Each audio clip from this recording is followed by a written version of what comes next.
నమస్తే. Shaft media acting course నట శిక్షణ కార్యక్రమానికి స్వాగతం.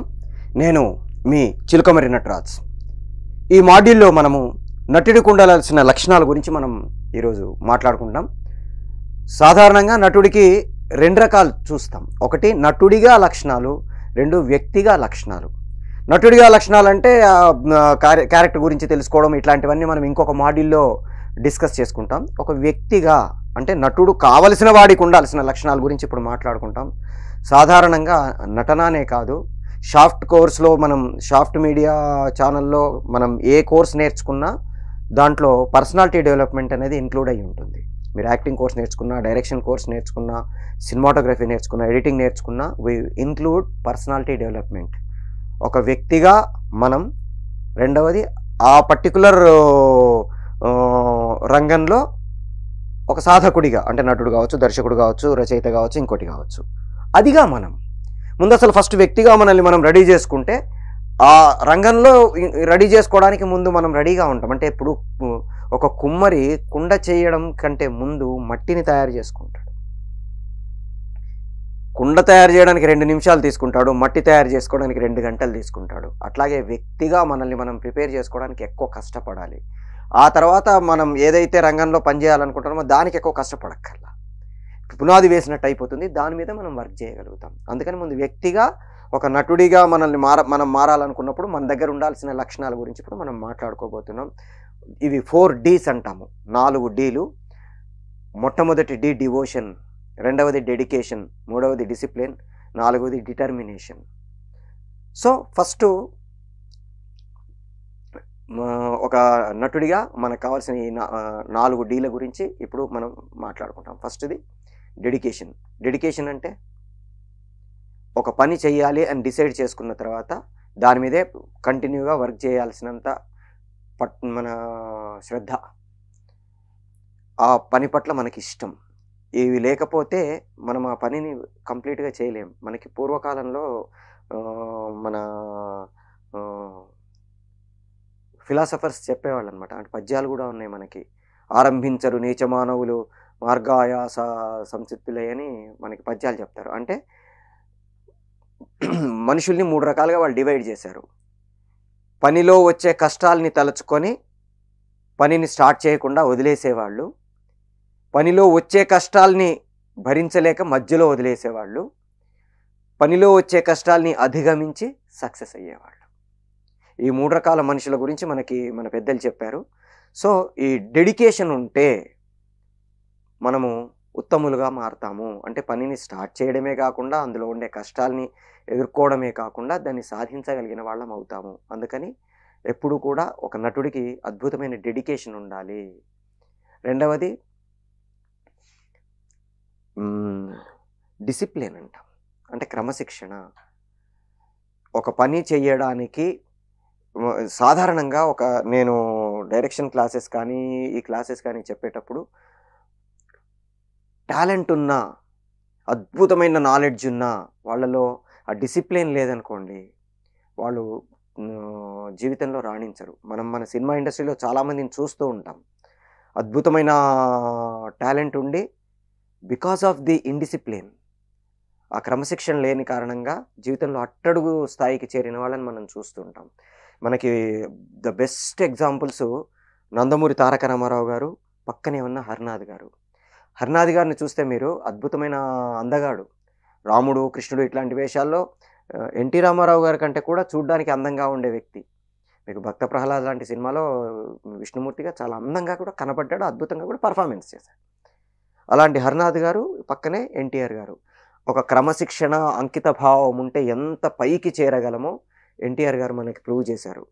ఒక నటుడి స్థాయి నుంచి అగ్ర హీరోగా మారి స్టార్ హీరో అయ్యి దాదాపు ఒక 45-50 సంవత్సరాల పాటు తెలుగు ఫిల్మ్ ఇండస్ట్రీని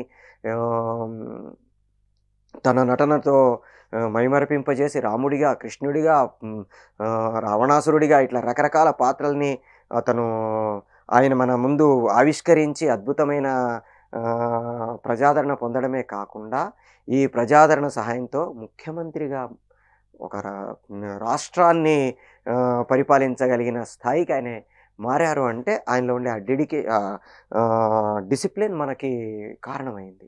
అదే పక్కనే ఉన్న హర్నాథ్ గారు ఆయన డిసిప్లిన్ లేని కారణంగా నటుడిగానే నిలదొక్కుకోలేకపోయారు. చాలా గొప్ప పొజిషన్‌కెళ్ళాల్సిన హర్నాథ్ గారు ఆయన నటుడిగా నిలబడలేకపోయాడు. కారణం ఏంటంటే ఆయన దగ్గర డిసిప్లిన్ లేకపోవడం వల్ల. ఇప్పుడు మనం చూస్తున్న కొత్త తరం నటుల్లో కూడా చాలామంది ఒక 2 సినిమాల తర్వాత మీకు కనపడట్లా. ఎందుకు కనపడట్లా?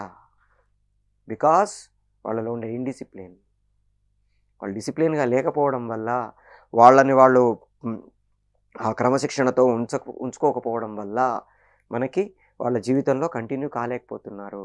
అట్లాగే మనకి సచిన్ టెండూల్కర్, వినోద్ కాంబ్లీ ఇద్దరిని మనం అబ్జర్వ్ చేస్తే Vinod Kambli is better player then Tendulkar.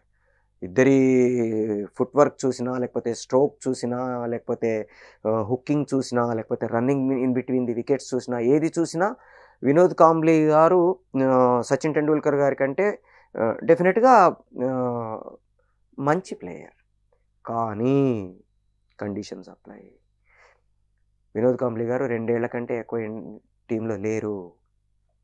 2 సార్లు, 3 సార్లు ఛాన్సులు ఇచ్చినా గానీ, మళ్ళీ తిరిగి తీసుకోవడానికి ప్రయత్నం చేసినా గానీ, టీమ్‌లో కొనసాగలేకపోయారు.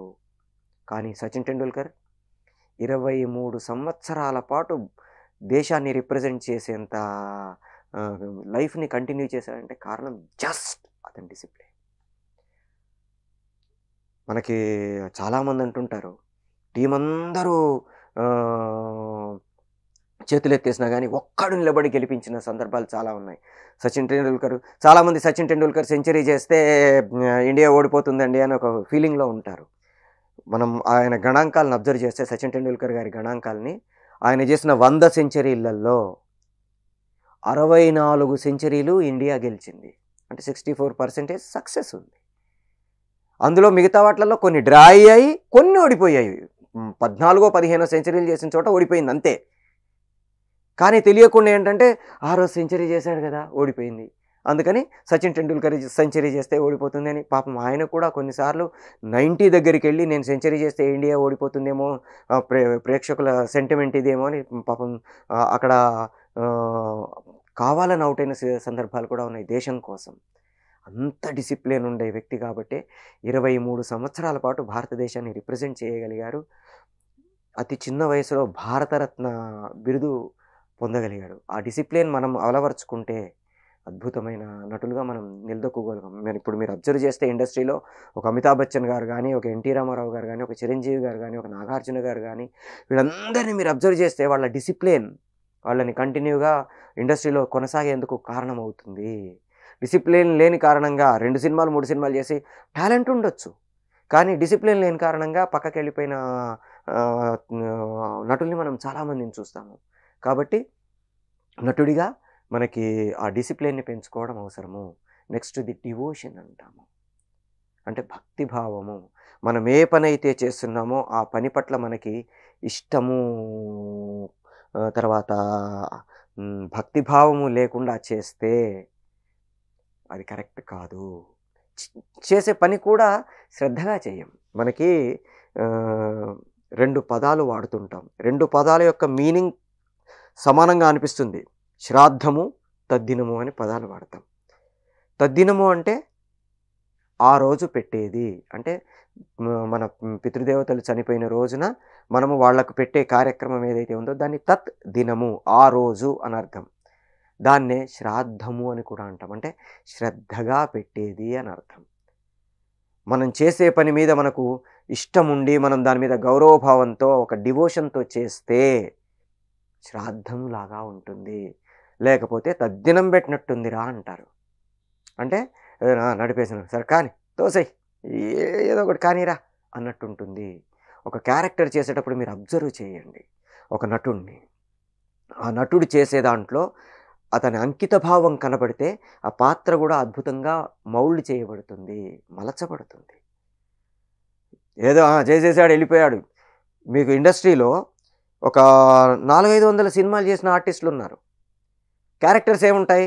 వస్తారు, సరేనండి నేను వెళ్ళొస్తాను, మంచిదండి, అయిపోయింది క్యారెక్టర్. ఇంతకంటే పెద్దగా ఉండవు. మనకి ఒక బ్యాంక్ ఆఫీసర్ గారు ఉన్నారు, తిలక్ గారని. దాదాపుగా 600, 700 సినిమాలు చేసుంటారు. అంతకు మించి క్యారెక్టర్స్ ఉండవు. ఎందుకని? మరి ఆర్టిస్ట్ కాదా? అంటే ఆయన పర్సనల్ అంటే ఒక బ్యాంక్‌లో ఉద్యోగం చేసుకుంటూ ఇంట్రెస్ట్ ఉంది కాబట్టి వచ్చి చిన్న క్యారెక్టర్స్ చేసి వెళ్ళిపోతారు. ఆ క్యారెక్టర్‌ని తను అర్థం చేసుకొని దాని మీద వర్క్ చేసి ఇంకా బాగా చేద్దాం, ఇంకా బాగా చేద్దాం, దీని మీద డెవలప్‌మెంట్ చేసుకుందాం అన్న దీంతో చేయకపోవడం వల్ల సరే చిన్న క్యారెక్టర్ ఏదైనా తిలక్ గారిని పిలవండి ఆ క్యారెక్టర్ చేసి వెళ్ళిపోతారు. ఎప్పుడైనా సరే మనం దాని మీద భక్తితో చేస్తే దాన్ని శ్రద్ధగా చేస్తాము, ఎక్కువ ఇంట్రెస్ట్‌తో చేస్తాము. దానివల్ల మనకి మన ఫ్యూచర్ నెమ్మదిగా మెట్లెక్కినట్టుగా అవుతుంది. ఇప్పుడు మనకి బెస్ట్ ఎగ్జాంపుల్ సత్యదేవ్ గారు. ఆయనకి సినిమా అంటే పిచ్చి, ఇష్టం. పక్కన మన గ్రూపులో పక్కన ఇట్లా ఒట్టిగా నిలబడే క్యారెక్టర్స్ కూడా చాలా చేశారాయన. ఇవాళ ఇప్పుడు ఒక 2 సంవత్సరాల దాకా డేట్లు కూడా దొరకనంత బిజీ నటులయ్యారు. ఎలా అయ్యారు? అంటే ఆయనకున్న డివోషన్, అదంటే ఇష్టం. మీరు సత్యదేవ్ గారితో ఒక 2 నిమిషాలు మాట్లాడితే ఆయనకి సినిమా అంటే ఎంత ఇష్టమో తెలుస్తుంది. సో, అట్లా మనకి ఇంకా బెస్ట్ ఎగ్జాంపుల్ పృథ్వీరాజ్ కపూర్ గారు. ఇవాళ కపూర్ సామ్రాజ్యం అంతా ప్రపంచానికి తెలుసు. కానీ ఈ సామ్రాజ్యం ఏం లేనప్పుడు ఒంటరి సైనికుడిగా పోరాటం స్టార్ట్ చేసింది పృథ్వీరాజ్ కపూర్ గారు. అంటే మనకి హీరో రాజ్ కపూర్ గారు వాళ్ళ ఫాదర్. ఆయన పెద్ద హీరో. ఇప్పుడు పృథ్వీరాజ్ కపూర్ గారు చాలా పెద్ద హీరో. ఆ కాలంలో ఫస్ట్ స్టార్ ఆఫ్ ఇండియా ఒక రకంగా చెప్పాలంటే ఇండియాలో స్టార్డమ్ తెచ్చుకున్న మొట్టమొదటి తరం హీరోలలో పృథ్వీరాజ్ కపూర్ గారు ఒకళ్ళు. ఆయన మొఘల్ ఈ ఆజం, సికందర్ ఈ ఆజం ఇట్లాంటి ఎన్నో గొప్ప గొప్ప అద్భుతమైన సినిమాల్లో ఆయన హీరోగా చేశారు. అలెగ్జాండర్గా సికందర్ ఈ ఆజంలో చాలా మంచి అద్భుతమైన పర్ఫార్మెన్స్ చేశారు. మొఘల్ ఈ ఆజంలో ఆయన ఆ పాదుషాగా ఆయన పర్ఫార్మెన్స్ చూస్తే మనం ఆశ్చర్యపోతాం. అంత అద్భుతమైన పర్ఫార్మెన్స్ చేశారు. సో ఆయన పృథ్వీరాజ్ కపూర్ అనే వ్యక్తి స్టార్టింగ్లో అన్‌పెయిడ్ యాక్టర్. అన్‌పెయిడ్ యాక్టర్ అంటే భోజనం మాత్రమే పెడతారు, డబ్బులు ఇవ్వరు. అన్‌పెయిడ్ ఆర్టిస్ట్ అంటాం వాళ్ళని. ఇప్పుడు జూనియర్ ఆర్టిస్ట్ కంటే ఇంకా కొంచెం కిందనమాట. అన్‌పెయిడ్ ఆర్టిస్టు, జూనియర్ ఆర్టిస్టు, తర్వాత గ్రూప్ ఆర్టిస్టు, క్యారెక్టర్ ఆర్టిస్టు అట్లా ఉండేవి అప్పుడు. కంపెనీ ఆర్టిస్టులని. కంపెనీ ఆర్టిస్ట్ అంటే డబ్బులు పే చేస్తారు వాళ్ళకి. కంపెనీయే పే చేస్తుంది. ఏ సినిమా కంపెనీ ప్రొడ్యూస్ చేస్తే ఆ ప్రొడక్షన్లో వీళ్ళు ఉంటారు. ఈ అన్‌పెయిడ్ ఆర్టిస్ట్ అట్లా కూడా కాదు. ఫ్రీలాన్స్‌గా వచ్చి గుంపులో నిలబడాలి, భోజనం పెడతారు, తినేయాలి, వెళ్ళిపోవాలి. అంతకు మించి వాళ్ళకి కనీసం మనీ కూడా ఇవ్వరు. అలాంటి స్టేజ్లో ఉండే పృథ్వీరాజ్ గారు ఆయన ఎంత డిసిప్లైన్డ్. ఆయన షూటింగ్ 6 గంటలకు అన్నారనుకోండి, 5 గంటలకల్లా సెట్లో ఉండేవాళ్ళు. ఈ జూనియర్ ఆర్టిస్టులకు మేకప్లు ఎవరు చెయ్యరు కదా. ఆయన ఏం చేసేవాళ్ళు, ఒక జేబులో ఎప్పుడు ఒక తడిగుడ్డ, ఇంకో జేబులో ఎప్పుడు కొంచెం పౌడరు చల్లుకున్న పొడిగుడ్డ, ఈ రెండింటిని పెట్టుకునేవాళ్ళు. డైరెక్టర్ షాట్ తీసుకుందామా అనుకునే టైంకి గబగబా తడిగుడ్డతో మొహం తుడిచేసుకొని ఈ పౌడర్ అద్దిన పొడిగుడ్డతో ఒకసారి మళ్ళీ తుడిచేసుకొని కొంచెం రెడీ చేసుకొని ఓకే రెడీ నిలబడేవాళ్ళు. ఫ్రేమ్ పెట్టగానే డైరెక్టర్కి మిగతా అందరికీ ఎవరికి మేకప్ లేదు. అన్ని పాపం జిడ్లు కారిపోతూ మొహాలన్నీ డల్గా ఉంటాయి. అట్లాంటి సిచ్యువేషన్లో చూడగానే ఈ ఫేస్ బ్రైట్గా ఉంది, బాబు నువ్వు ముందుకు రామ్మా, హీరో గారి పక్కన నిలబడు అని ముందుకు తీసుకొచ్చేవాళ్ళు. ఓకే ముందుకు వచ్చేవాడు, హీరో పక్కన నిలబడి. ఎందుకని? ఫేస్ బ్రైట్గా ఉంది, ఫ్రేమ్ ప్రజెన్స్ ఉంది, స్క్రీన్ ప్రజెన్స్ తెలిసినవాడు. సో ఆటోమేటిక్గా ముందుకు వచ్చాడు. అక్కడ ఆ సిచ్యువేషన్లో రియాక్షన్స్, ఆ సిచ్యువేషన్ ఎలాంటిదైతే దాన్ని బట్టి అద్భుతమైన రియాక్షన్స్ ఇచ్చేవాళ్ళు. భలే రియాక్షన్స్ ఇస్తున్నాడే. ఒక క్లోజ్ వేసుకోండి, ఆ రియాక్షన్ క్లోజ్ తీసుకునేవాళ్ళు. ఇంకా బాగా చేసేవాడు క్లోజ్లో. అరే బాగున్నాడే, బాగా చేస్తున్నాడే, డైలాగ్ వేయండి. ఎవరో చెప్పే డైలాగ్ని ఆ అబ్బాయికి ఇచ్చేసాడు. పృథ్వీరాజ్ కపూర్ గారు ఆ డైలాగ్ని ఇరగదీసి చెప్పేసేవాడు. బాగా చెప్తున్నాడే, చిన్న క్యారెక్టర్ ఎందుకు ఈ సినిమాలో మనం. ఓకే ఈ గుంపులో వచ్చేవాళ్ళు మళ్ళీ ఎక్కడెక్కడన్నా వస్తారా, అక్కడక్కడ ఈ అబ్బాయిని పెట్టుకోండి, ఓ పని చేయండి, ఆ సీన్లో ఈ అబ్బాయికి ఒక డైలాగులు కూడా ఇవ్వండి.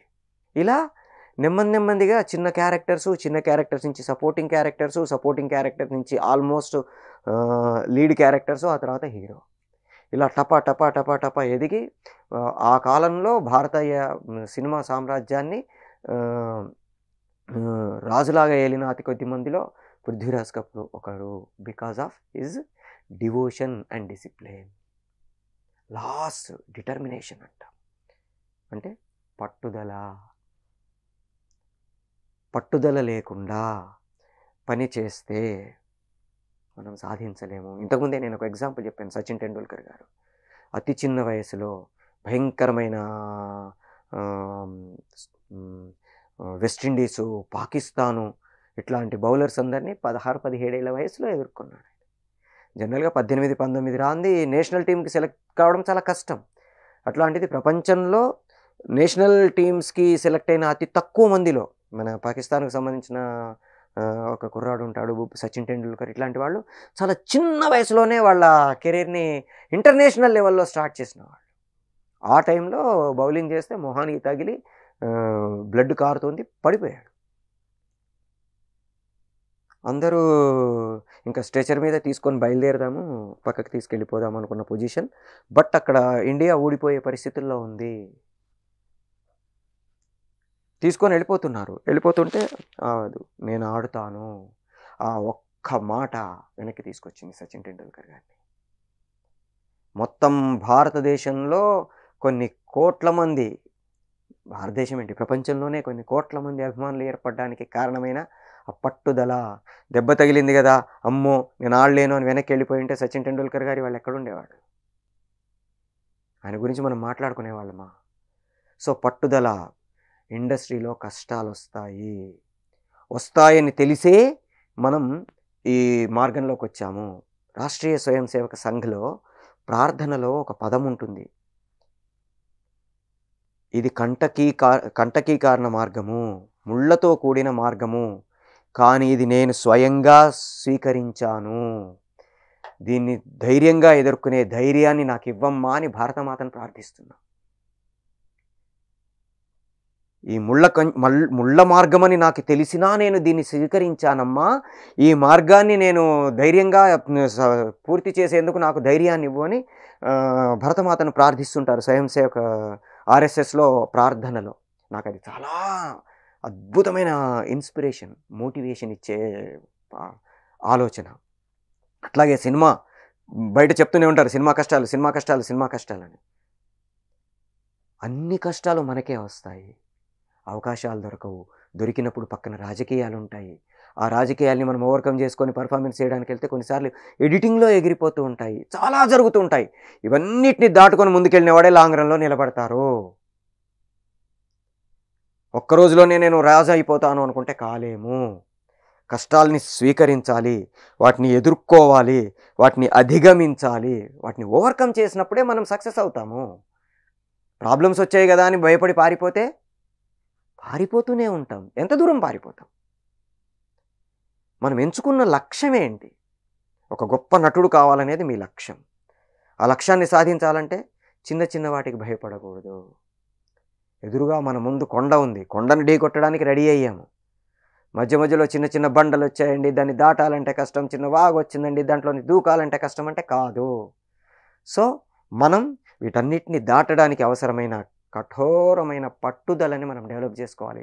మీరెంత స్ట్రాంగ్ డిటర్మినేషన్ కలిగి ఉంటే మీరు నటుడిగా అంత సక్సెస్ అవుతారు. ఈ 4 Ds, మీ డివోషను, మీ డెడికేషను, మీ డిసిప్లిను, మీ డిటర్మినేషన్, ఈ 4 పిల్లర్లలాగా మన భవంతిని, ఒక నటుడు అనే భవంతిని నిర్మిస్తాయి.